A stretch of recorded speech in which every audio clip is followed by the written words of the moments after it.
When my boyfriend told me he had no wallet and had to crash at another woman's place, I didn't argue. I simply gathered every gift I'd ever given him and delivered them straight to her doorstep. His raging 4 a.m. messages lit up my phone, but what came after uncovered the truth he thought I'd never find. I found his wallet in his nightstand drawer at 9:47 p.m., the same wallet he'd just texted me about losing across town. My hand was still holding my phone, his message glowing on the screen. "Babe, my wallet's gone. Stuck across town with no cash for a ride. Crashing at Sienna's tonight. Don't worry, okay?"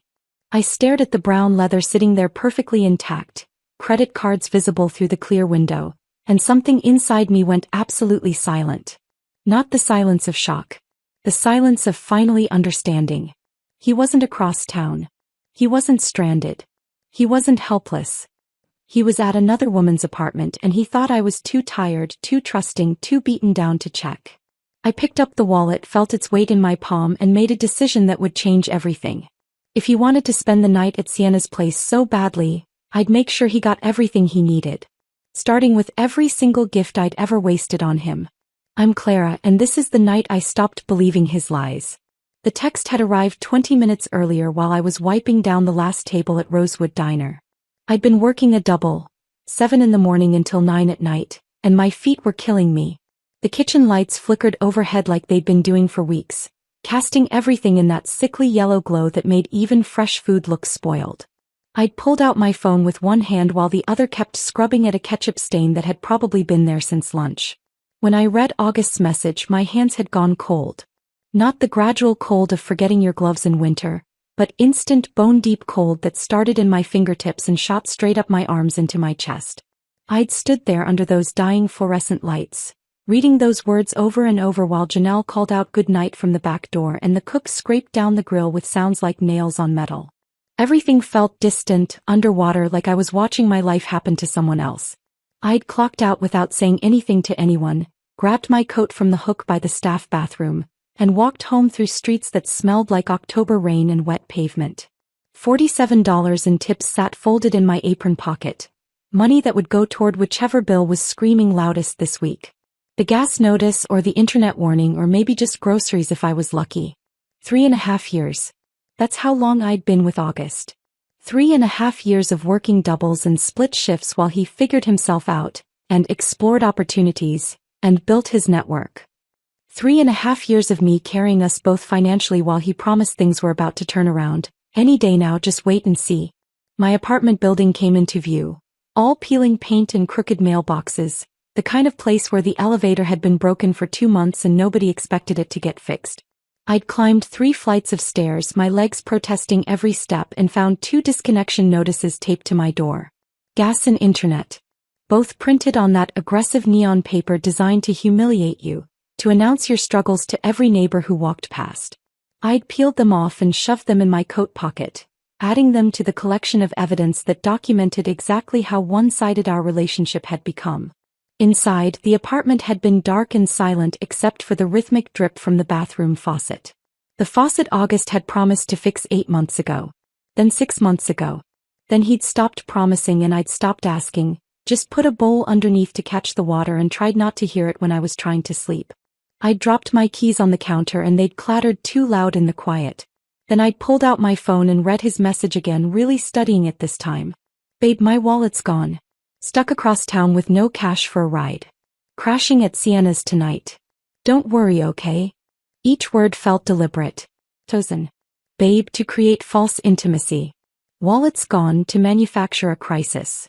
Stuck across town, to explain why he couldn't come home.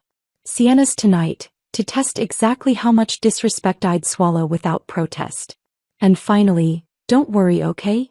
The preemptive silencing of any objection I might dare to raise. Something had shifted in my chest then. Not broken, clarified. Like a bone that's been set wrong for years suddenly snapping back into its proper place.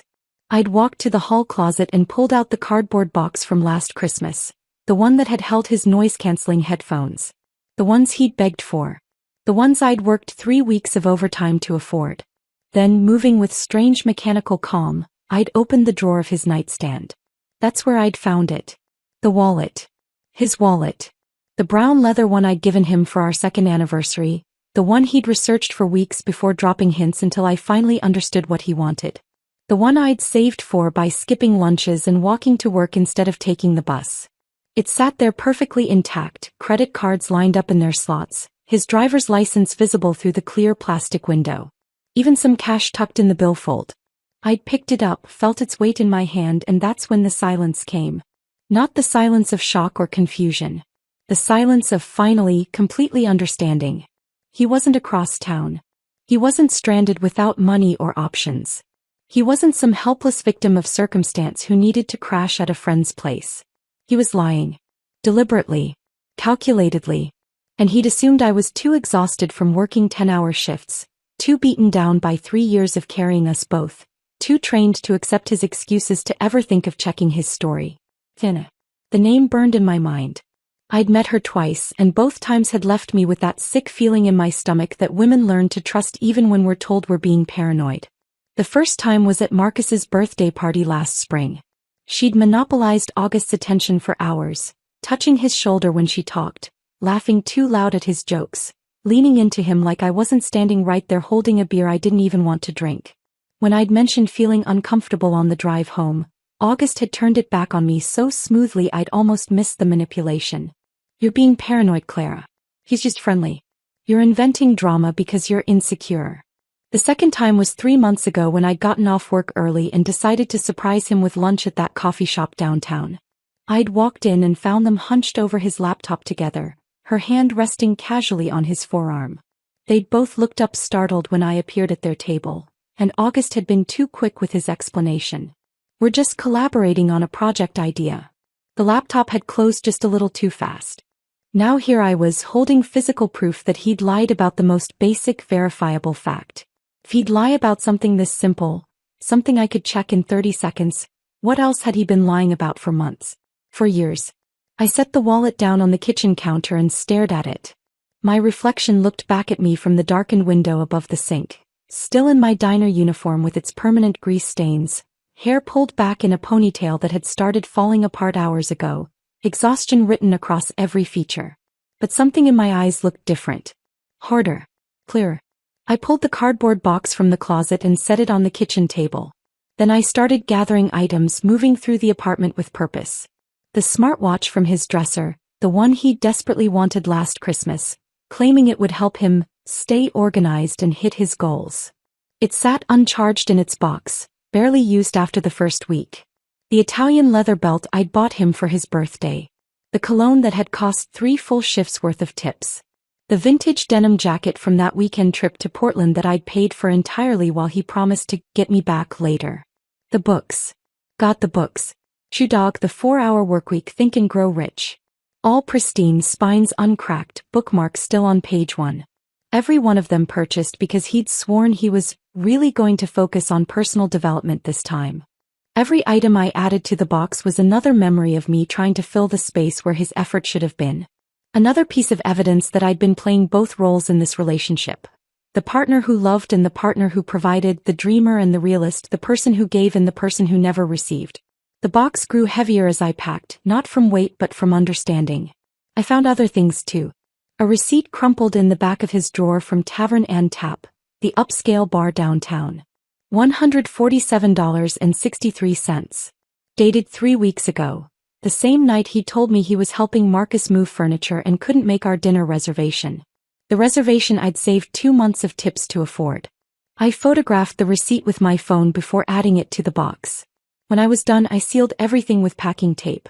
The sound was sharp and final in the quiet apartment. I grabbed a permanent marker and wrote across the top in bold capital letters. For August, since he's staying the night. Clara. I stood back and looked at what I'd created. This wasn't just a box of his belongings. This was 3.5 years of proof that I'd been loving someone who'd been using me. It was 11:52 p.m. I pulled out my phone and ordered a rideshare. I knew Sienna's address.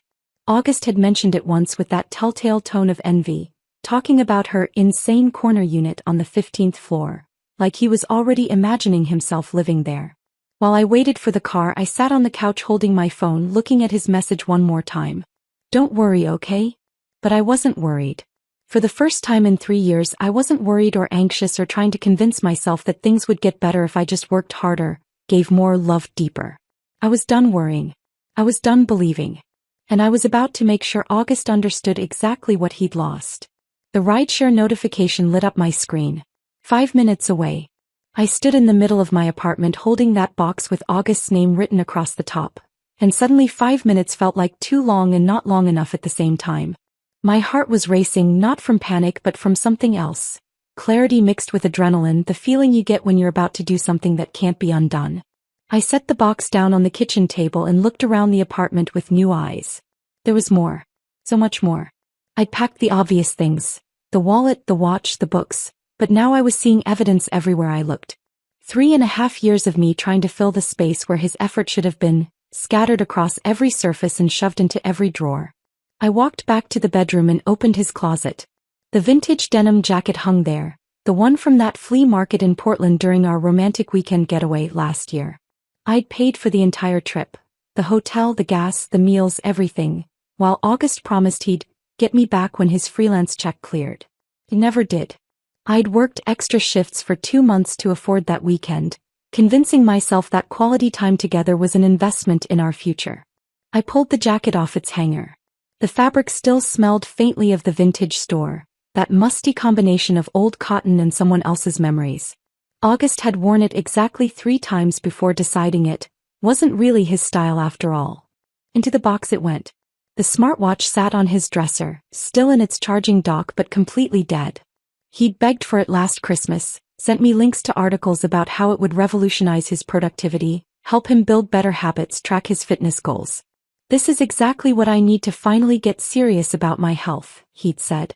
I'd wrapped extra shifts during the holiday rush, dealt with the worst customers of the year, smiled through harassment and single-digit tips, all to afford that watch. He'd used it enthusiastically for about a week. Then sporadically for another week. Then never again. I unplugged it from the charger and added it to the box. The Italian leather belt hung on the back of the bathroom door. I'd found it at a boutique downtown during my lunch break, spending money I should have saved for groceries because August had admired a similar one in a magazine and I'd wanted to surprise him. $78 for a belt. I remembered standing at the register with my debit card, mentally calculating whether I could make it to next payday on what would be left. The belt came off the hook and joined everything else. I moved through the apartment like I was cataloging evidence for a trial. The cologne on the bathroom counter, the bottle still 3/4 full despite costing more than my electric bill. 3 full shifts worth of tips for a scent he'd worn maybe twice before saying it was too strong, and going back to his drugstore body spray. The wireless speaker on the kitchen windowsill, dusty and unused, purchased because he needed it for his morning motivation routine, that lasted all of 4 days before he went back to sleeping until noon. The running shoes in the closet, barely scuffed, that he'd insisted would get him back in shape, and help him clear his head for better focus. I'd bought them instead of replacing my own work shoes that had holes in the soles. I'd been stuffing cardboard inside my sneakers to cover the worn-through spots while brand new Nikes sat unused in our closet. Every item I added made the box heavier, but not from physical weight. From accumulated understanding. I opened the drawer of our coffee table, the cheap particle board one we'd gotten from someone's curb on trash day, and found the charging cables he'd needed urgently for his projects. The portable battery that would let him work on the go. The laptop stand that would improve his posture and productivity. All of it unused. All of it paid for with my money, my time, my exhausted body standing on aching feet for hours while strangers yelled about their eggs being too runny or their coffee not being hot enough. I found the gym bag in the hall closet, tag still attached. Another birthday gift, another promise to really commit this time, to the fitness routine that would change everything. The bag had never seen the inside of a gym. The coffee maker sat on the counter, the one he'd insisted would change his productivity game, because he'd read some article about successful people's morning routines. I'd bought it instead of replacing my winter coat that had a broken zipper. I'd spent that whole winter holding my coat closed with my hand because August needed a coffee maker for the motivation he never found. As I packed, I wasn't just gathering his belongings. I was excavating the person I used to be. The woman who believed that love meant endless giving, that partnership meant carrying someone else's weight until your back broke, that if you just sacrificed enough, gave enough, worked hard enough, he'd eventually meet you halfway. I'd been so wrong. My hand brushed against something crumpled in the back of his sock drawer as I was checking for anything else I'd bought him. Paper. I pulled it out and smoothed it under the lamp. A receipt from Tavern and Tap. My stomach dropped even though I was already kneeling. The date glared at me 3 weeks ago. The total, $147.63. I knew that date. I knew it because I'd spent 2 months saving tips to make a reservation at Giovanni's, the nice Italian place downtown where entrees started at $30. August's birthday dinner. I'd called 3 times to confirm the reservation, had requested the corner table by the window, had even asked them about their wine list so I could sound knowledgeable when we ordered. The night before, August had texted me that Marcus needed help moving furniture and it was the only night he could do it. I'm really sorry, babe. I know you were excited, but Marcus is kind of desperate here. Can we reschedule? I'd said yes because I was understanding. Because I was supportive. Because good partners don't make their boyfriends choose between them and their friends. I'd eaten leftover soup from the diner that night, alone in this apartment, convincing myself that his friendship with Marcus was important, that I was being mature by not making a big deal about a missed reservation.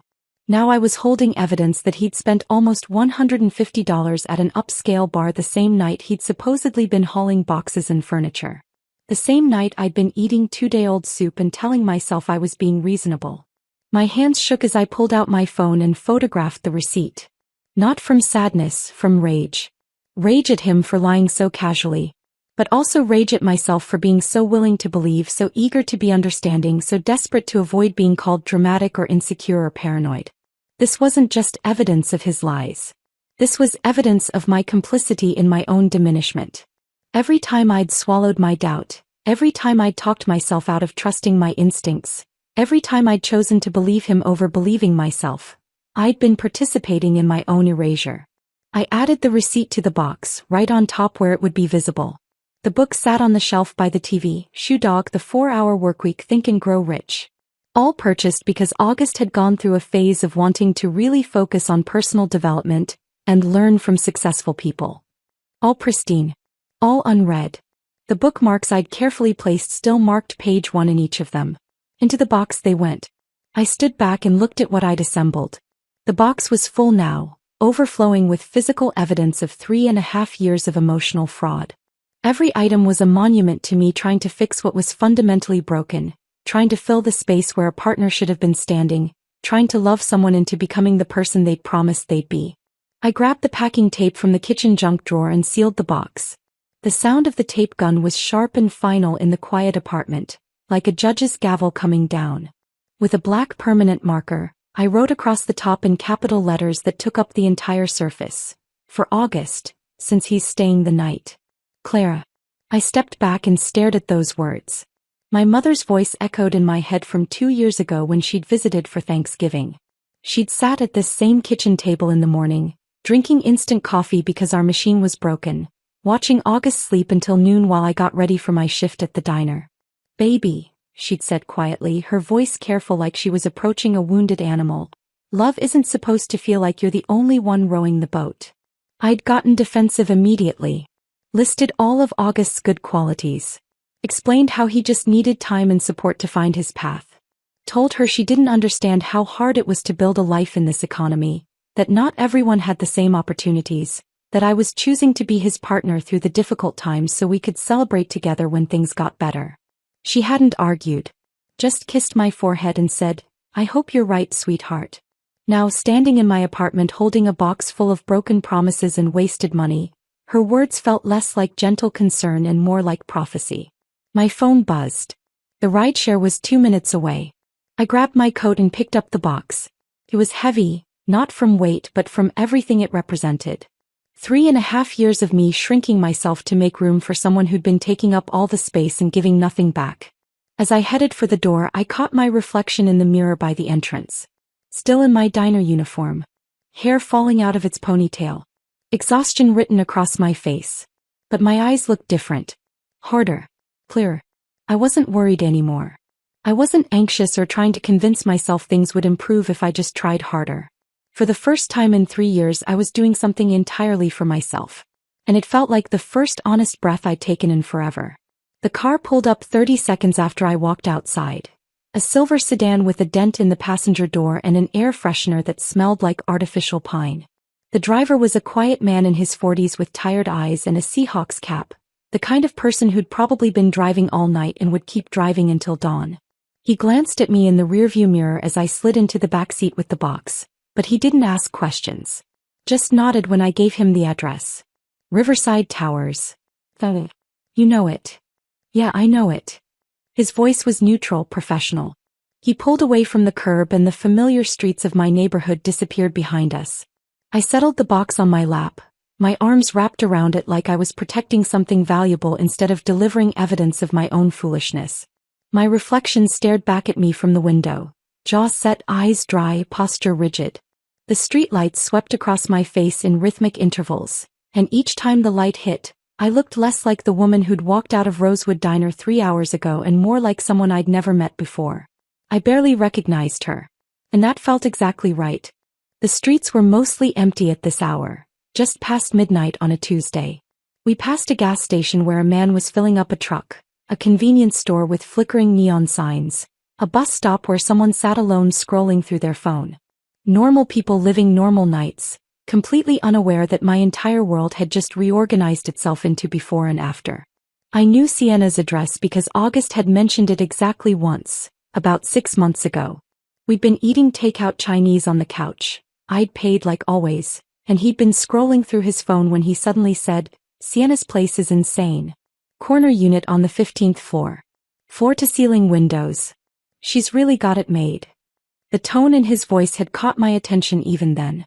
Not admiration exactly. Longing. The way someone talks about a life they want for themselves, a life they think they deserve but can't quite reach.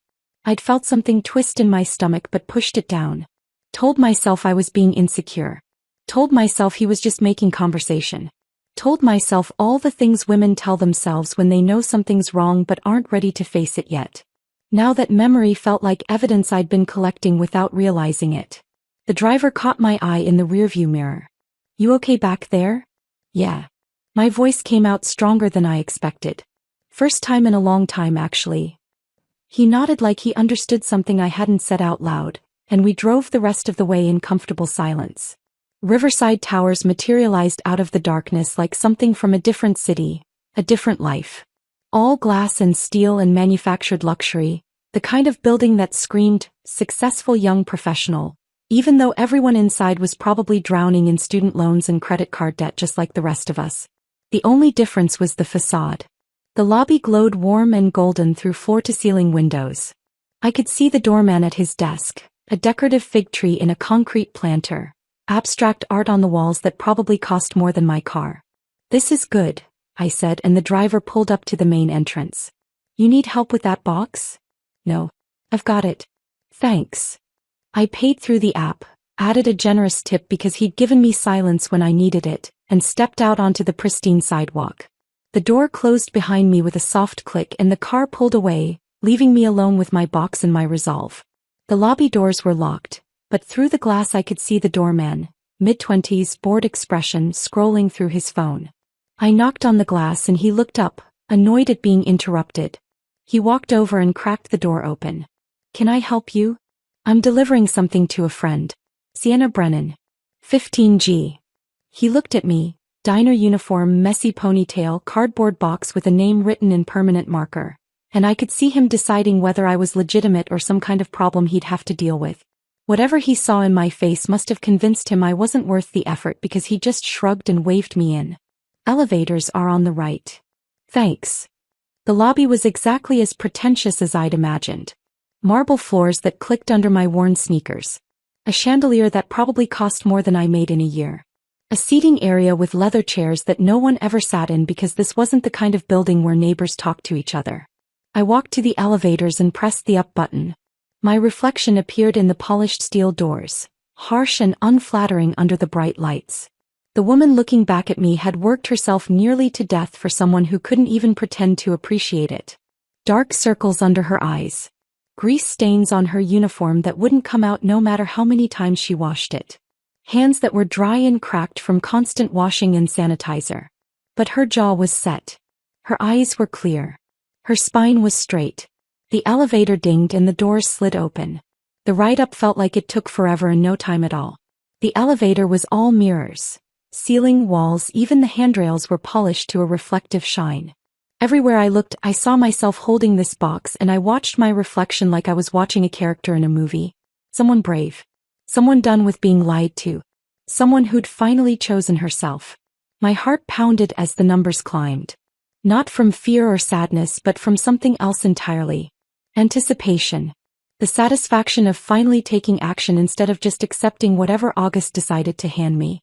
The elevator chimed softly as it reached the 15th floor, and the doors opened onto a hallway that smelled like expensive candles and fresh paint. The carpet was plush under my feet, the lighting soft and indirect. Apartment doors lined both sides, each one identical except for the brushed steel numbers. I found 15G at the end of the hall. Corner unit just like August had said. I wondered how many times he'd been here, how many lies he'd told to explain away his absences, how many times I'd believed him because believing was easier than facing the truth. I set the box down directly in front of her door and straightened my shoulders. Then I knocked 3 times. Loud. Deliberate. The kind of knocking that says I'm not going away until you answer. I heard movement inside. Footsteps approaching. A pause, probably looking through the peephole. Then the sound of locks turning. The door opened. Sienna stood there in yoga pants and an oversized cream-colored sweater that probably cost more than my weekly paycheck. Her hair fell in those perfectly imperfect waves around her shoulders, the kind that takes 20 minutes of careful work to look casual. She held a wine glass in one hand, red wine half empty, and her expression cycled through emotions faster than I could name them. Confusion first. Then recognition.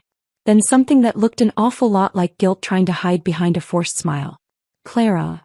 Her voice came out uncertain, like she couldn't quite believe I was standing in her hallway. What are you? I didn't let her finish. These belong to August. My voice came out steady and cold, nothing like the woman who used to apologize for taking up space. Since he's staying here tonight, I thought you should have them. You know, for convenience. Her face drained of color. The wine glass trembled in her hand, the red liquid sloshing dangerously close to the rim. He's not. I don't know what you think is happening, but... The words tumbled out defensive and panicked. Exactly how someone sounds when they're caught in a lie they haven't prepared for. I watched her scramble for an explanation, watched her eyes dart to the box and then back to my face, watched her try to calculate how much I knew and how she could spin this. I pulled out my phone with deliberate slowness, brought up the photo of the Tavern Ann tap receipt, and held it inches from her face. 3 weeks ago, I said, my voice level and factual like I was presenting evidence in court. $147 for drinks and appetizers. The same night he told me he was helping Marcus move furniture and couldn't make our dinner reservation, the one I'd saved 2 months of tips to afford. Sienna's eyes widened as she looked at the receipt. Her mouth opened but no sound came out. Funny thing, I continued. I called Marcus yesterday about something completely unrelated. He hasn't moved in 2 years. Owns the same apartment. Same furniture. Everything exactly where it's always been. I watched the realization wash over her face.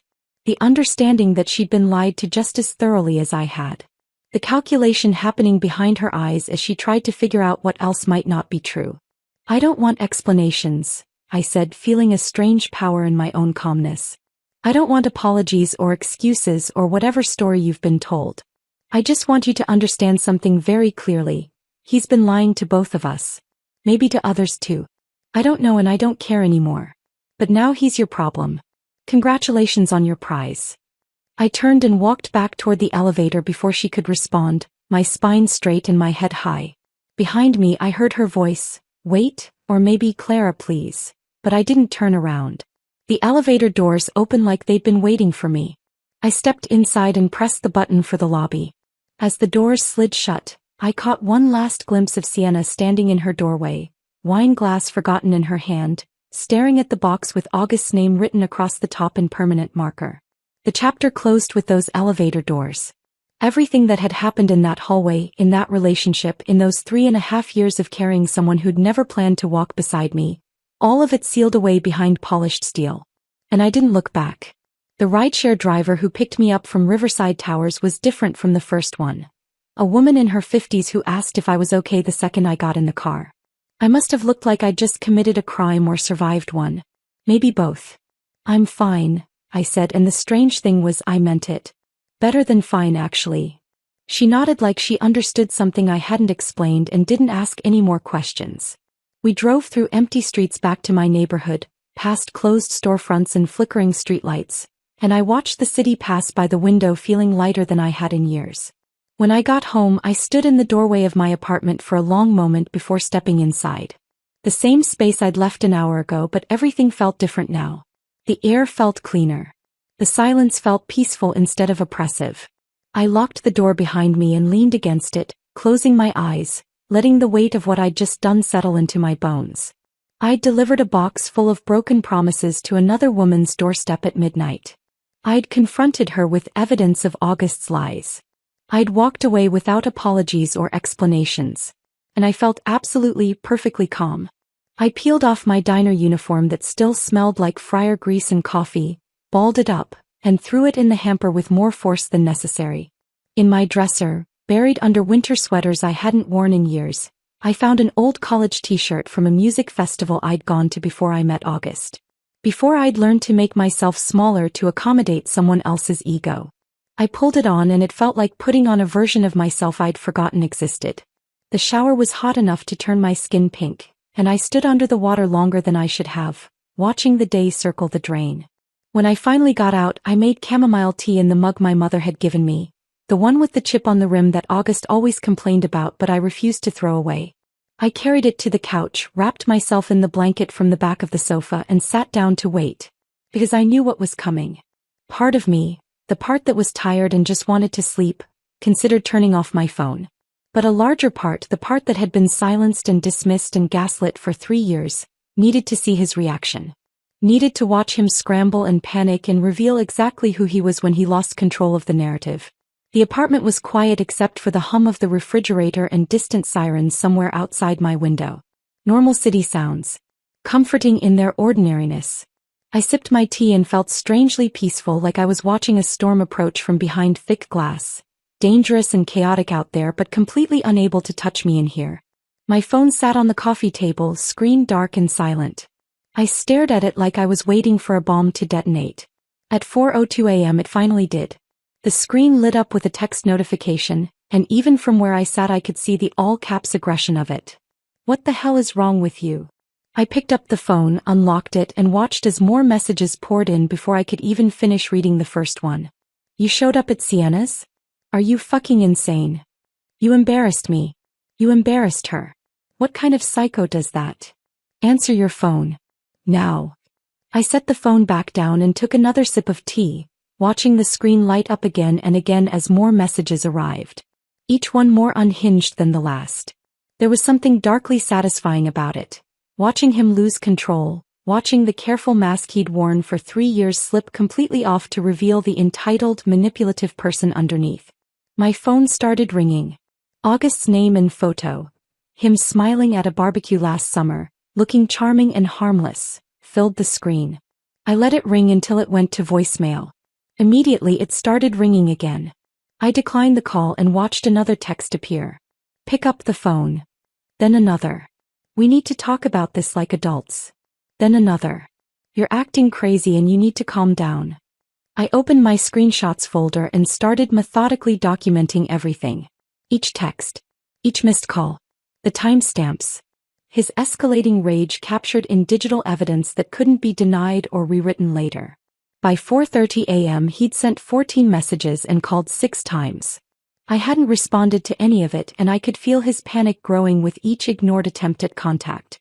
The tone of his messages started shifting, rage giving way to something more desperate. Clara, please. We need to talk. You can't just do this. I know you're upset but this is extreme. Just give me a chance to explain. I almost laughed at that last one. Explain what? How his wallet that he claimed to have lost was sitting in his nightstand drawer. How the receipt from Tavern and Tap proved he'd lied about helping Marcus. How he was spending the night at another woman's apartment while texting me not to worry. What explanation could possibly make any of that okay? My tea had gone cold. I got up to make another cup, and while the water heated, I stood at my kitchen window looking out at the city starting to wake up. Streetlights were beginning to look pale against the coming dawn. A garbage truck rumbled down the street. Someone's car alarm went off and then stopped. The ordinary world continuing on, completely unaware that mine had just reorganized itself into before and after. My phone buzzed again on the coffee table. I ignored it and poured hot water over a fresh tea bag, watching the color seep out and cloud the water.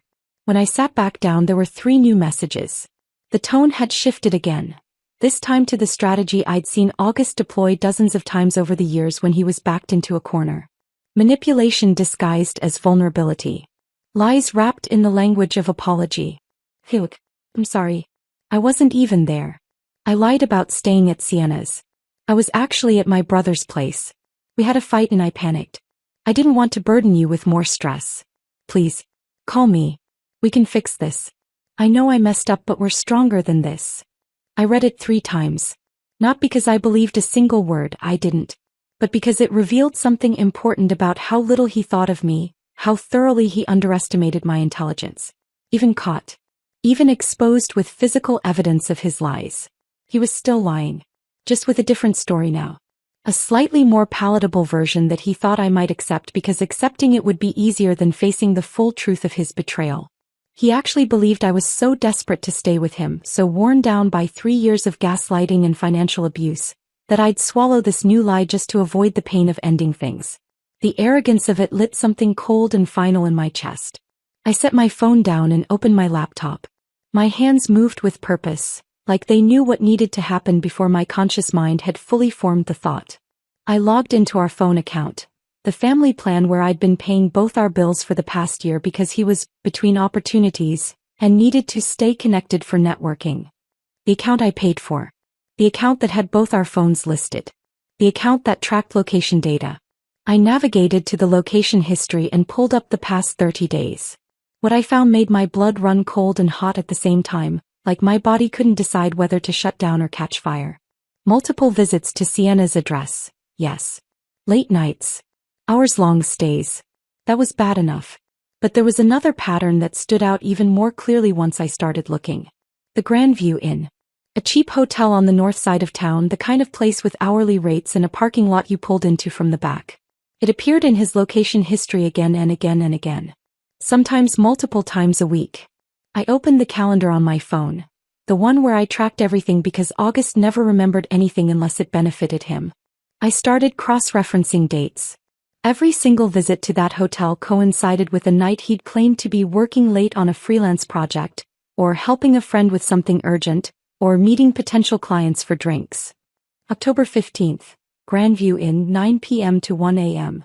He told me he was working on a website design project with a tight deadline. October 8th, Grandview Inn, 8 p.m. to midnight. He'd said he was helping his friend Trevor with car trouble. September 29th, Grandview Inn, 10 p.m. to 2 a.m. He'd claimed he was at a networking event for freelancers. The pattern went back weeks. Months probably if I scrolled further. This wasn't a mistake. This wasn't a moment of weakness or a one-time betrayal. This was systematic. Calculated. A double life maintained with careful precision and casual lies told to someone he assumed would never be smart enough or suspicious enough to check. My hands shook as I took screenshots of everything. The dates. The times. The locations. The GPS coordinates that spelled out his deception in data that couldn't be argued with or explained away. This wasn't just cheating. This was something darker. Something that revealed exactly how much contempt he had for me. How thoroughly he'd been playing me for a fool while I worked myself to exhaustion to support us both. The sun was starting to rise outside my window, painting the sky in shades of pink and gold. My phone buzzed again with another message from August, but I didn't look at it. I had everything I needed now. And I was done waiting for him to tell me the truth. I stared at the screenshots on my laptop screen until the sun came up fully, the pale morning light turning my apartment from gray to gold. The location data didn't change no matter how many times I looked at it. The pattern remained the same. The evidence of his systematic deception stayed exactly where it was, undeniable and damning. At 7:15 a.m. as the city woke up outside my window, car doors slamming, someone's dog barking, the coffee shop on the corner opening its metal gate, I opened a new text message. My hands were completely steady as I typed. I know about Sienna. I know about the Grandview Inn.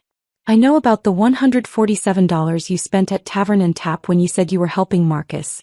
I know you're lying right now about being at your brother's. Your location history says you're still at Sienna's building. I know everything, August. You're free. So am I. I attached 3 screenshots. The location data showing his repeated visits to both Sienna's apartment and the hotel.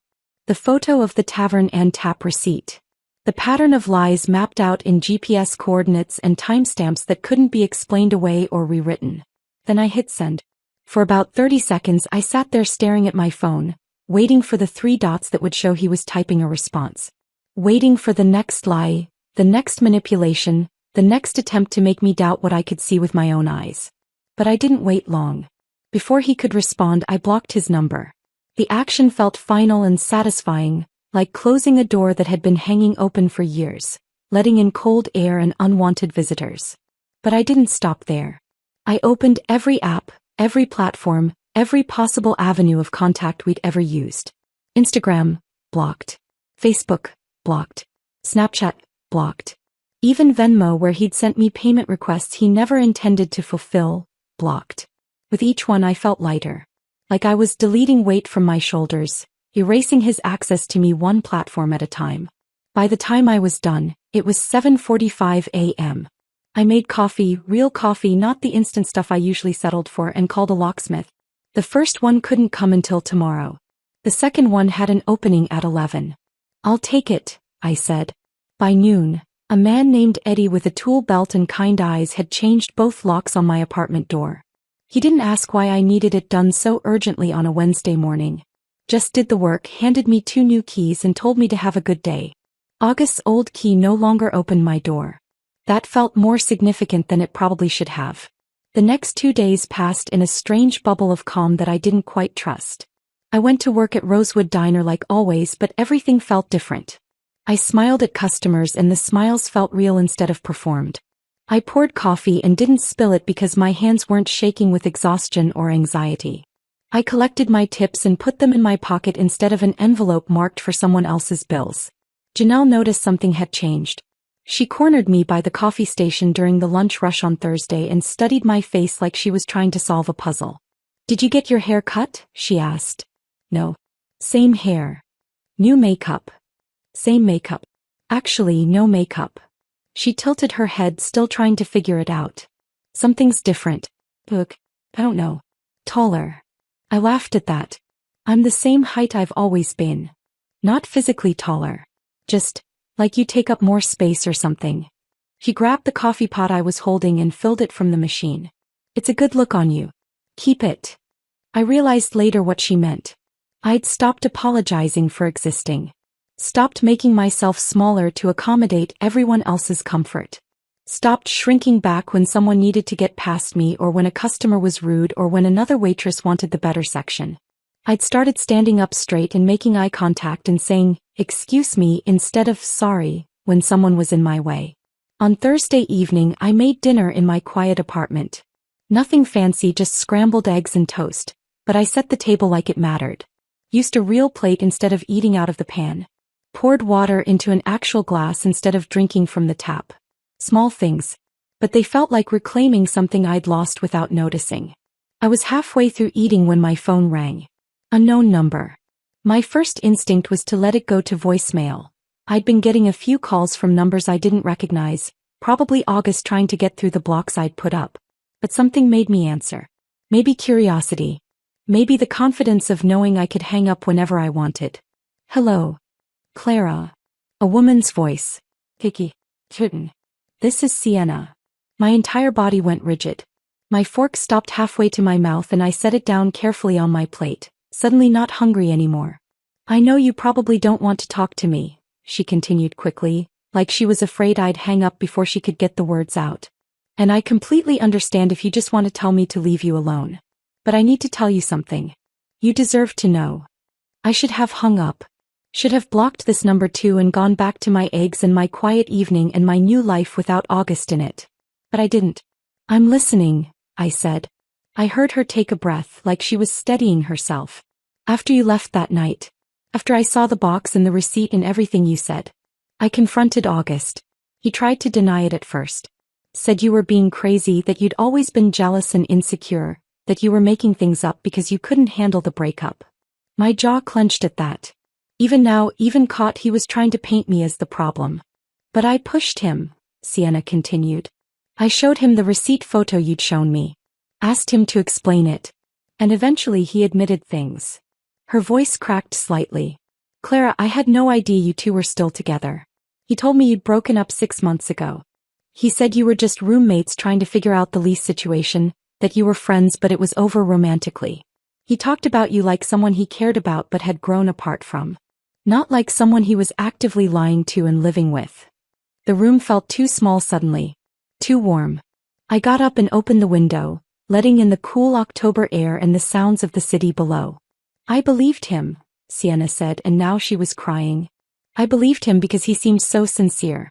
Because he told me about how hard the breakup had been but how mature you both were being about it. Because he showed me texts that made it sound like you two were just coordinating bills and apartment stuff. I never would have. I'm not that person, Clara. I don't go after men who are in relationships. But he made me think there was no relationship to go after. Part of me wanted to feel satisfaction at her distress. Wanted to say something cruel about her being naive or stupid. But I couldn't. Because I heard myself in her voice. The shock of realizing you'd been lied to, the shame of having believed someone who was playing you, the anger at yourself for not seeing it sooner. We'd both been manipulated by the same person. Both told carefully crafted lies designed specifically for us. Both made to feel like we were special, chosen, the one he really wanted. Thank you for telling me, I said, because I didn't know what else to say. There's more, Sienna said, her voice dropping even lower. I haven't been able to stop thinking about this. About what else he might have lied about. And I kept thinking about that hotel you mentioned, the Grandview Inn. The name looked familiar, like I'd seen it somewhere before. My stomach dropped even though I was standing still. I went through old texts, she continued. From back in July. He'd mentioned meeting someone there for a business thing. I remember thinking it was a weird place for a business meeting, but he said the person he was meeting preferred somewhere low-key. I didn't push it. I closed my eyes, already knowing where this was going. Yesterday I called the hotel. I made up a story about thinking I'd left my credit card there and wanting to check if they'd found it. I got transferred to the bar manager. And Clara, there's someone else. The words hung in the air like smoke. A bartender who works at the hotel restaurant. Her name is Rachel. The manager let it slip when I was asking about the date I'd been there. He said something like, "Oh, that would have been Rachel's shift. She would remember if someone left a card because she's really careful about that stuff." And then he said, Sienna's voice broke. He said, August's girlfriend is always really on top of things like that. The room tilted sideways. I gripped the windowsill to steady myself. I played dumb. Asked who August was. And the manager got all flustered, realized he'd said too much. But he confirmed that August is a regular there. That he and Rachel have been seeing each other. At least 4 months, Clara. Maybe longer. I couldn't breathe right. The air felt too thick. After I hung up, I did more digging, Sienna said. I have a friend who knows people who work there. She made some calls. Clara, he's been juggling at least 3 of us. You, me, and Rachel. Maybe more. Each of us thinking we were the only one. Each of us being lied to in exactly the way we'd be most likely to believe. My eggs sat cold and congealing on the plate. My apartment felt different suddenly, not peaceful but exposed. Like I'd been living in a house with glass walls and everyone could see and accept me. Sienna kept talking, explaining what else she'd learned, how the timeline matched up, how August had been managing multiple relationships with the precision of someone who'd done this before. But her voice sounded distant now. When we finally hung up 20 minutes later, I stood at my window staring out at the street below. At the ordinary world continuing on. At people walking dogs and getting in cars and living their normal lives with their normal problems. I'd thought finding his wallet was the revelation. Thought delivering the box to Sienna's door was the climax. Thought blocking him and changing my locks was the ending. But this was something else entirely. This wasn't a boyfriend who'd made a mistake or had a moment of weakness. This was someone who'd been living multiple lives simultaneously, telling each woman exactly what she needed to hear. manufacturing crises and explanations and excuses with the skill of someone who'd perfected the art of deception. And I'd been so tired, so beaten down by working myself to death to support us both, that I'd never seen it. I stood there until the sun set and the street lights came on, trying to figure out who I'd been sharing my life with for 3.5 years. Trying to figure out if I'd ever really known him at all. I didn't sleep that night. I sat at my kitchen table with every drawer and filing cabinet in my apartment opened, pulling out papers I'd saved without really knowing why. Receipts I'd shoved in coat pockets. Bank statements I'd filed away. Text message screenshots I'd taken during arguments when August had denied saying things I knew he'd said. 3.5 years of evidence I didn't realize I'd been collecting. By the time the sun came up Friday morning, my kitchen table was covered in organized stacks. Bank statements. Venmo transaction histories. Receipts for gifts. Text conversations. A timeline I'd constructed on notebook paper with dates and amounts and broken promises laid out in chronological order. The number at the bottom made my stomach hurt. $4,300. That was just the money I could prove with documentation. The actual amount was probably higher. Cash I'd given him that left no paper trail, meals I'd paid for without keeping receipts, utilities and groceries that came out of my account month after month while he contributed nothing. I made coffee and stared at the evidence spread across my table. It looked different in the morning light. Not like memories anymore. Like a case file. At 9 o'clock I called Jordan. We'd gone to community college together 5 years ago. Both of us trying to figure out what we wanted to be, both of us working part-time jobs to pay for classes. He'd figured it out, got into tech, now worked for some startup downtown doing something with data that I didn't fully understand but that paid him enough to live alone in a decent apartment. I'd gotten stuck at Rosewood Diner and stayed stuck. Clara? Everything okay? His voice sounded concerned. I didn't usually call him this early. Can you meet me for coffee? I need advice. Yeah, of course. When? I'm on my lunch break at noon. The diner. I'll be there. The morning shift dragged. Every customer seemed to need something. More coffee, extra cream, their eggs remade because they were too runny or not runny enough. Janelle kept giving me concerned looks but didn't ask questions, which I appreciated. At noon, Jordan showed up in his usual hoodie and jeans, looking exactly like he always did except his sneakers were new and probably cost more than my weekly paycheck. He slid into the booth in the back corner, the one the staff used for breaks, and I brought over 2 coffees in the folder I'd prepared. So what's going on? He asked. You sounded stressed on the phone. I set the folder on the table between us. I broke up with August. His eyebrows shot up. Finally. What happened? I gave him the short version. The text about the lost wallet that wasn't lost, finding evidence of him staying at Sienna's place, the other women, the systematic lying. Jordan's expression shifted from surprise to anger to something that looked like he wanted to say, I told you so, but was holding back. Good, he finally said. He was always a user, Clara. I'm glad you saw it. There's more, I said and pushed the folder toward him. The money part. He opened it and started reading. I watched his face as he went through the bank statements, the Venmo transactions with their optimistic notes. Car repair emergency. Investment opportunity, will pay you back Friday. Temporary loan until my check clears. None of which had ever been repaid. Jesus, Clara, Jordan said softly. He looked up at me. This is over $4,000. $4,300, I said. That's just what I can prove. The actual amount is higher. He kept flipping through pages. Text messages where August had promised repayment. My bank statements showing rent payments for 18 straight months with no contribution from him despite living in my apartment. Receipts for gifts I'd bought him. Birthday presents, Christmas presents, just because presents, that added up to thousands more. Clara, Jordan said carefully, setting down the folder. You know you can file a small claims case for this, right? This isn't just you helping your boyfriend. This is fraud. You have documentation. The word hit me like cold water. Fraud. I'd been calling it helping. Supporting. Being a good partner. August had called it borrowing from someone who loves him, temporary loans, investments in our shared future. The law apparently called it something else entirely. I didn't even know that was an option, I admitted. You can absolutely do this, Jordan said. Small claims court is designed for exactly this kind of situation. The limit is like 10,000 in this state, so you're well under that. And you have evidence for everything. That's the hard part, and you've already done it. He pulled out his phone and started typing. I know someone. A lawyer friend. Well, friend of a friend who does consultations. Her name's Ms. Vance. Let me see if she has any openings this week. Jordan, I can't afford a lawyer. Consultations are free. And honestly, for something this clear-cut, you probably don't even need one. But she can help you file correctly. Make sure you don't miss anything. He looked up from his phone. You deserve to get this money back, Clara. He stole from you. That word felt too strong. But looking at the evidence spread between us, I couldn't argue with it. Jordan got me an appointment for Saturday morning. Ms. Vance's office was above a used bookstore downtown, up a narrow staircase that creaked with every step. The door at the top had frosted glass with her name painted in gold letters that were starting to peel. She answered on my second knock.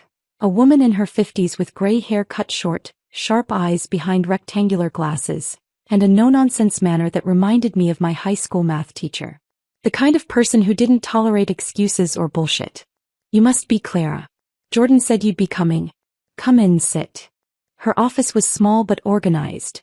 Bookshelves full of legal texts, a desk covered in neat stacks of papers, 2 chairs facing each other with a small table between them. It smelled like old paper and coffee. I sat down and handed her the folder I'd prepared. She opened it without small talk and started reading. I watched her face as she went through everything. Professional neutrality at first. She'd probably seen hundreds of cases like this. But as she kept reading, her expression shifted. Her jaw tightened. Her eyes narrowed. By the time she got to the text messages where August had promised repayment, next week, over and over again for 18 months, she looked genuinely angry. Clara, she said after 20 minutes, setting down the folder. This is one of the most clear-cut cases of financial exploitation I've seen in years. You have documentation for everything. The loans with explicit promises of repayment. The shared expenses he never contributed to despite living with you. The pattern of deception laid out in his own words. She pulled out a legal pad and started making notes. In small claims court, you don't even need a lawyer. You can represent yourself with this evidence and you'd win. But I want to help you file correctly. Make sure you don't miss anything. Because I've seen too many women lose money to men who think kindness is the same as being stupid. Her words hit something deep inside me. My eyes burned and I felt tears threatening for the first time since this whole thing started. Not sad tears. Angry tears. Validating tears. Tears that said someone finally believed me without me having to prove or explain or justify. How long will it take? Asked my voice rough. She smiled, not a happy smile but a determined one. We can file by the end of the week. Court date will probably be 4 to 6 weeks out. You'll need to serve him papers which we can arrange. And then you show up with this evidence and let him try to explain it away. What if he doesn't show up? Then you win by default. Either way, Clara, you're getting your money back. I left her office an hour later with a plan, a timeline, and the first real hope I'd felt since finding August's wallet in his drawer. Ms. Vance walked me to the door and squeezed my shoulder. You're doing the right thing, she said. Don't let anyone make you feel guilty about it. I walked down the creaky stairs and out onto the street, blinking in the afternoon sunlight. The bookstore below had its door propped open and classical music drifted out. A couple walked past holding hands. A kid rode by on a skateboard. The ordinary world continuing on while mine reorganized itself into something I could finally control. I was halfway home when I saw Mrs. Delgado at the base of our building's front steps, struggling with grocery bags. She was 72, had lived in apartment 2B for 30 years, and had been widowed for a decade. I'd helped her before, carrying things, fixing her computer, explaining how to use her phone, and she always insisted on paying me back with food or coffee or advice I didn't know I needed. Mrs. Delgado let me help. She looked up, her face breaking into a relieved smile. Clara. Thank you, Mija. These bags get heavier every year. I carried them up 3 flights of stairs. She had the same bad elevator I did and she invited me in for coffee. Her apartment smelled like cinnamon and old books, and photos of her grandchildren covered every surface. The furniture was worn but cared for and everything had a place. She made coffee in a percolator that was probably older than me, and we sat at her small kitchen table. She asked about work, about my week, and I found myself telling her everything. Not the legal details but the emotional truth. The lies. The betrayal. The other women. The money. The decision to fight back instead of just walk away quietly. She listened without interrupting, nodding in the right places, her weathered hands wrapped around her coffee mug. "You seem different lately, Mija," she said when I finished. "Lighter. Like you put down something heavy you'd been carrying too long." "I feel different," I admitted. "Stronger maybe. Or just less tired." She reached across the table and took my hand. "My Roberto, he was a good man. We had 43 years together before the cancer took him. But before Roberto, I wasted 3 years on someone who made me small. Someone who took and called it love." I squeezed her hand, waiting. "The day I left him, my mother said something I never forgot. She said, 'Mija, sometimes the worst people teach us the most important thing, that we're stronger than we knew.'" Mrs. Delgado's eyes were bright with tears and wisdom. "You're learning that now. And one day you'll look back and realize that man didn't break you. He just showed you what you were capable of surviving." Her words settled into my chest like a blessing.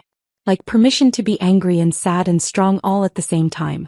I stayed for another hour, drinking coffee and listening to stories about her life. When I finally left, she hugged me at the door. "You're going to be okay, Clara. Better than okay." Walking back to my own apartment, I believed her. Ms. Vance filed the paperwork on a Friday afternoon, exactly 1 week after our meeting. She called me that evening while I was at work to confirm everything had gone through. "You're officially filed," she said over the phone. I could hear papers shuffling in the background. "Court date is November 14th. 9 in the morning. You'll need to be there 30 minutes early." November 14th. 6 weeks away. It felt like forever and not long enough at the same time. "What happens now?" I asked, stepping into the back alley behind the diner where the signal was better and no one could overhear. "Now we wait. The court will serve him papers within the next week. He'll have time to respond, get a lawyer if he wants one, prepare his defense. And then you show up with your evidence and let the judge decide." After we hung up, I stood in the alley for a few minutes, breathing in the cool October air mixed with the smell of fryer grease from the kitchen vents. 6 weeks of waiting. 6 weeks of knowing he knew I was coming for him. The thought should have made me anxious. Instead, it made me feel purposeful. The next 3 weeks passed in a strange new rhythm. I kept working at the diner, kept pouring coffee and taking orders and collecting tips. But something fundamental had shifted in how I moved through the world. When Janelle asked me to cover her Saturday shift, my only day off that week, I said no. Just no, without the apologetic explanation I usually attached to it. She looked surprised but didn't push. When a customer snapped his fingers at me for a refill, I walked past him to help the table I was already assisting, then circled back when I was ready. The old me would have jumped immediately, apologizing for not being faster. I started meal prepping on Sunday afternoons. Chicken and rice and vegetables portioned into containers for the week. No more gas station sandwiches eaten in my car between shifts. No more skipping meals to save money for August's emergencies. I slept with my windows open even though it made the apartment cold. The city sounds, cars passing, people talking, distant sirens, someone's music playing too loud, used to keep me awake. Now they felt like companionship. Proof that the world was continuing on and I was part of it. Small changes. But they added up to something bigger. I was learning to take up space in my own life again. August tried to reach me. Not directly, he couldn't, I'd blocked him everywhere, but through other people. Marcus called one evening while I was folding laundry. "Hey. Listen, August wanted me to reach out." "No," I said, cutting him off. "Just hear me out. He feels really bad about everything. He knows he messed up. He just wants a chance to explain, to apologize properly. Marcus will talk in court. With a judge present and documentation ready. That's the only conversation I'm interested in having." Silence on the other end. Then, I get it. For what it's worth, I think you're doing the right thing. He owes you that money." "He does," I agreed and hung up. November 14th arrived cold and bright. The kind of autumn morning where your breath comes out in clouds and the sun is sharp and unforgiving. I'd taken the day off work, told my manager I had a medical appointment, which wasn't technically true but felt close enough to honest. I put on the one professional outfit I owned, black pants and a white blouse I'd bought 2 years ago for a job interview at a bank that never called me back. The pants were a little loose now. I'd lost weight over the past month without trying, probably from stress or from actually eating regular meals instead of whatever was cheapest. I arrived at the courthouse 30 minutes early like Ms. Vance had instructed. The building was exactly what I'd expected. Institutional and impersonal, all fluorescent lights and scuffed linoleum floors and plastic chairs bolted to the ground. People sat scattered throughout the waiting area looking anxious or angry or resigned to their fates. I found a seat near the window and pulled out my folder of evidence, even though I'd already reviewed it a dozen times. The receipts, the bank statements, the text messages, the timeline I'd constructed showing 3.5 years of broken promises. Clara. I looked up. Ms. Vance was walking toward me in a gray suit, carrying a briefcase that looked like it had seen better decades. "You ready?" she asked. "As ready as I'll ever be." "Good. Remember, speak clearly, stick to the facts, let the evidence do the heavy lifting. The judge has seen your documentation already. This is just formality at this point." I nodded, my stomach tight with nerves that felt different from anxiety. More like anticipation. That's when I saw him. August walked through the main doors with someone I didn't recognize. A woman in her 30s with blonde hair and an expensive-looking coat, touching his arm in that possessive way I'd seen before. On Sienna. On me, probably back when I'd thought he was mine. Not Sienna. Not Rachel from the hotel. Someone new. Or someone old I'd never known about. He was wearing a button-down shirt I'd never seen, dark jeans, shoes that looked recently polished. Like he'd dressed up for court. Like he thought looking presentable would somehow erase what he'd done. When he spotted me, his face did something complicated. Surprise melting into anger, then something that might have been shame, then settling into a forced neutrality that didn't reach his eyes. I held his gaze. Didn't look away. Didn't smile or frown or give him anything to read. After a few seconds he was the one who broke eye contact. The woman with him whispered something in his ear and he nodded, and they sat on the opposite side of the waiting area. She kept glancing at me like she was trying to figure out who I was and why I mattered. Good luck with that, I thought. You'll figure it out eventually. Or you won't, and he'll move on to the next one. Clara Martinez? A clerk called my name from the doorway. I stood, grabbed my folder and followed Ms. Vance into the courtroom. It was smaller than I'd imagined. More like a conference room than the dramatic courtrooms you see on TV. The judge sat at an elevated desk at the front. A woman in her 60s with gray hair and reading glasses on a chain. There was a table for me and Ms. Vance on one side. Another table on the other side where August and his lawyer would sit. August came in a minute later with a public defender who looked like he'd rather be anywhere else. Young, maybe fresh out of law school, shuffling papers with the energy of someone who hadn't prepared adequately. The proceedings started quickly. The judge reviewed the case summary, asked if both parties were present, then turned to me. "Ms. Martinez, you're claiming the defendant owes you $4,300 in unpaid loans. Is that correct?" "Yes, Your Honor." "And you have documentation?" "Yes, Your Honor." I opened my folder and Ms. Vance helped me present everything. The bank statements showing direct transfers to August's account with notes like, car repair loan, and temporary help until paycheck. The Venmo transactions with dates and descriptions. The text messages where he'd promised repayment next week over and over for months. The receipts for shared rent that I'd paid alone for 18 months while he lived in my apartment. The judge reviewed each piece carefully, making notes. Then she turned to August.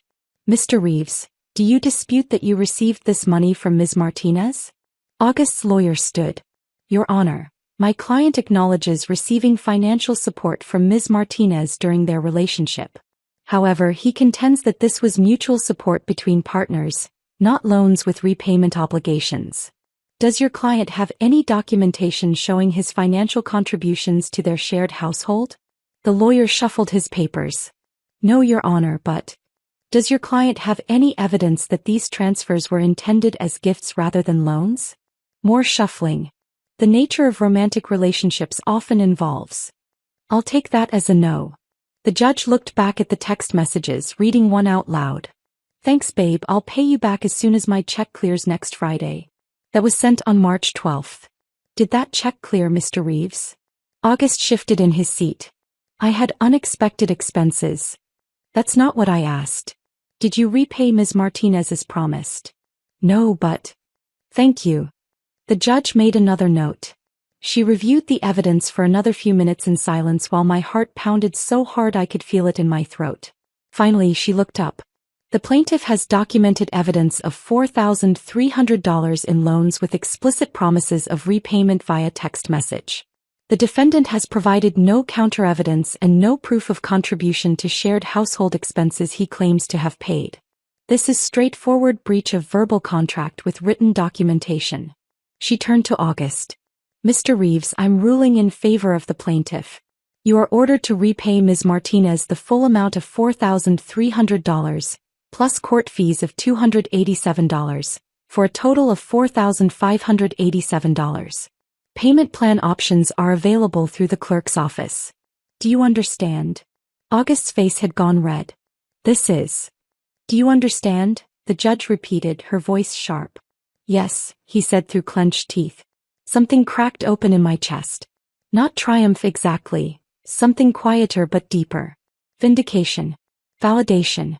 The knowledge that I wasn't crazy, wasn't dramatic, wasn't making things up. I'd been right all along. As we filed out of the courtroom, I felt lighter than I had in years.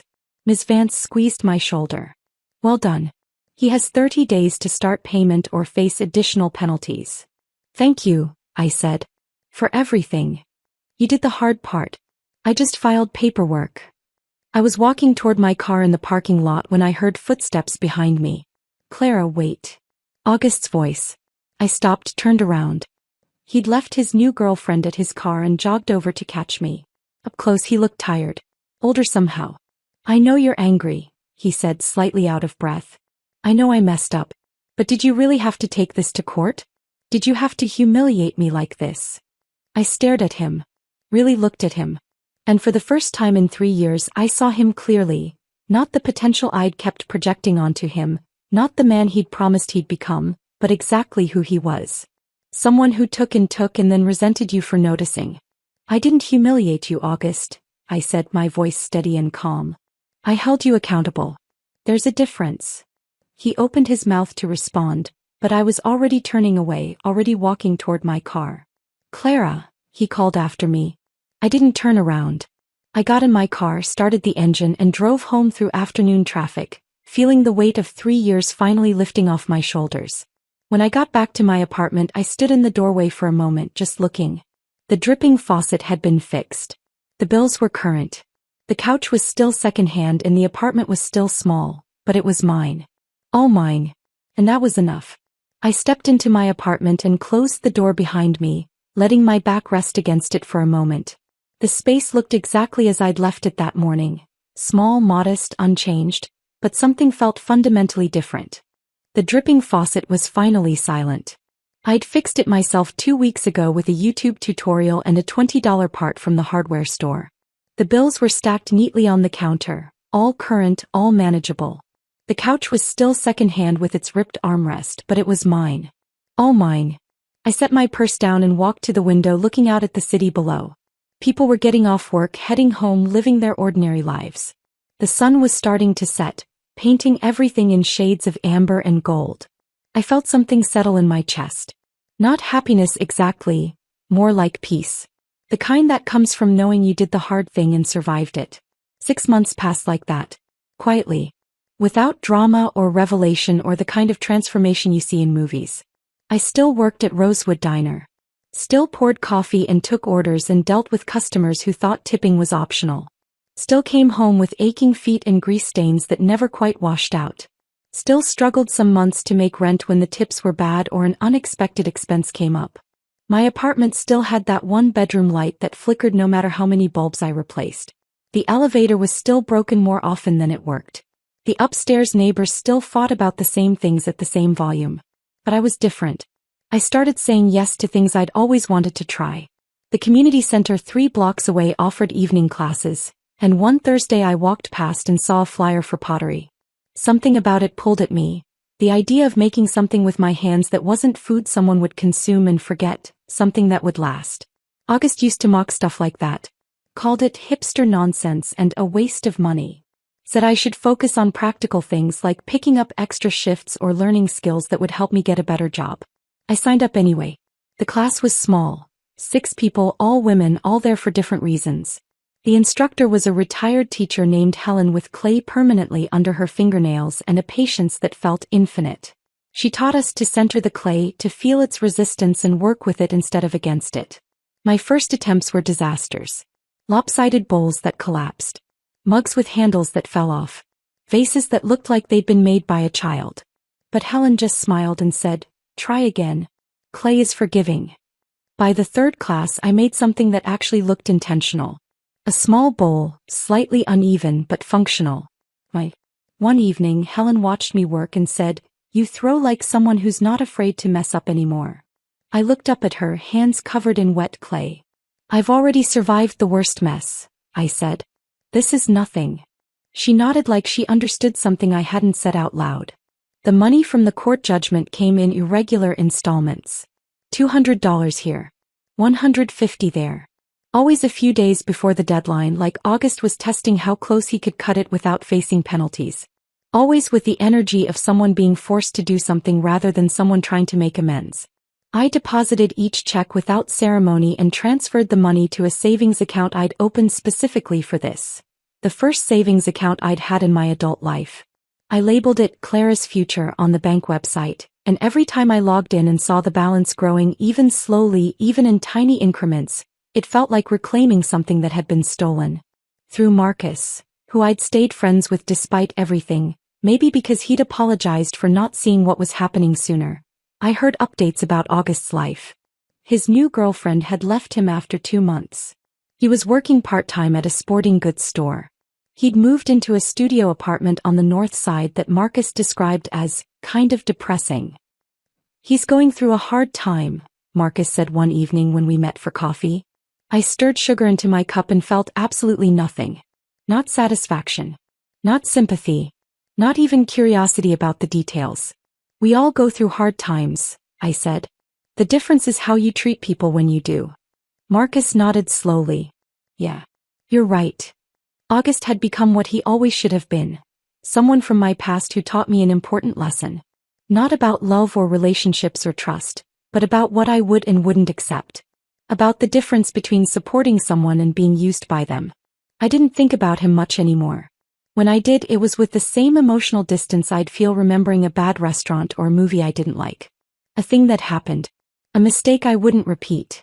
Spring came slowly, the way it does in the city.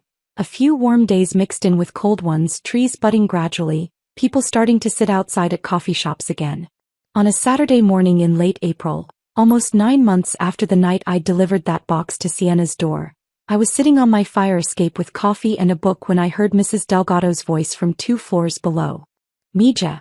You up there?" I looked down. She was leaning out her window, waving up at me. "Yeah, Mrs. Delgado. What's up?" "I'm making tamales. Come down and help me, these old hands need young energy." I laughed and climbed down the fire escape, letting myself in through her always unlocked window like I'd done a dozen times before.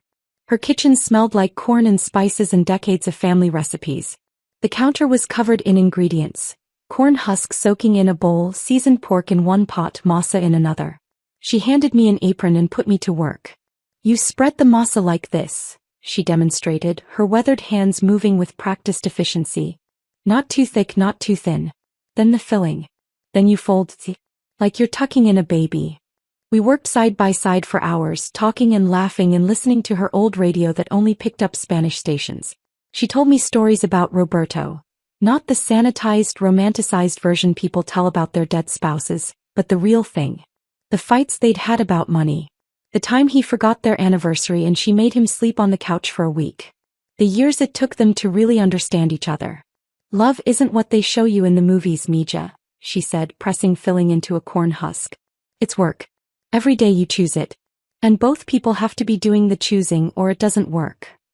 "The difference between Roberto and August," she continued, not looking up from her folding, "is that Roberto grew up and August never will. Some people are still waiting for life to accommodate them. Other people rise to meet life where it is." I thought about that as we worked, My hands learning the muscle memory of something her mother had taught her 60 years ago in Guadalajara, something passed down through generations of women who'd survived harder things than heartbreak. When we finished, she packed up a dozen tamales for me to take home. At her door, she hugged me tight and said, "You're going to be just fine, Clara. Better than fine." I believed her. That evening, I sat on my couch, the same couch where I'd read August's text about the missing wallet almost a year ago, and looked around my small apartment. The flickering light, the used furniture, the modest life I'd built with my own hands and my own work. Nothing had transformed into something magical or cinematic. I wasn't suddenly wealthy or successful or living in a different place. My circumstances were almost identical to what they'd been a year ago. But I was different in ways that mattered more than circumstances. I knew the difference between love and exploitation now. Between partnership and parasitism. Between staying because you hope things will change and leaving because you know they won't. The box I'd left at Sienna's door wasn't revenge. Not really. It was a declaration of my own worth. A line drawn in permanent marker that said, "I will not disappear for your convenience." Everything that came after, the location data, the other women, the court case, the slow rebuilding of my life, those were just the aftershocks of that first seismic choice to value myself over someone else's comfort. I didn't know what came next. Maybe I'd meet someone who saw me as a partner rather than a resource. Maybe I'd stay single and content with my pottery classes and my friendship with Mrs. Delgado and my Thursday evenings at the community center. Maybe something I couldn't even imagine yet. But whatever came, I'd face it as someone who'd learned the hardest way possible that choosing yourself isn't selfish. It's survival. August lost a woman who would have given him everything. Who'd worked herself to exhaustion trying to be enough for someone who'd never planned to meet her halfway. I found the version of myself I'd been burying under the weight of his needs. The version who took up space without apologizing. Who said no without explaining. Who knew her worth and refused to settle for less. My phone buzzed with a text from Janelle. "Hey, we're going out for drinks after shift tomorrow. You coming?" A year ago I would have said no automatically. Saved the money, stayed home, kept myself small and careful and constantly prepared for August's next emergency. I typed back, "Yeah. I'll be there." Outside my window the city continued on. Car horns and distant music and people living their lives. Ordinary sounds that felt like companionship now instead of loneliness. I made myself tea, picked up the book I'd been reading and curled up on my second-hand couch. The apartment was quiet except for the hum of the refrigerator and the occasional creak of the building settling. But it wasn't empty anymore. It was full of me. My choices. My future. My life finally, mercifully, beautifully my own. And that was enough. More than enough. It was everything. If this story of justice and reclaiming yourself had you hooked, hit that like button right now. My favorite part was when Clara delivered that box straight to Sienna's door at midnight, knowing exactly what she was doing. What was your favorite moment? Drop it in the comments below. Don't miss more powerful stories like this. Subscribe and hit that notification bell so you never miss an upload.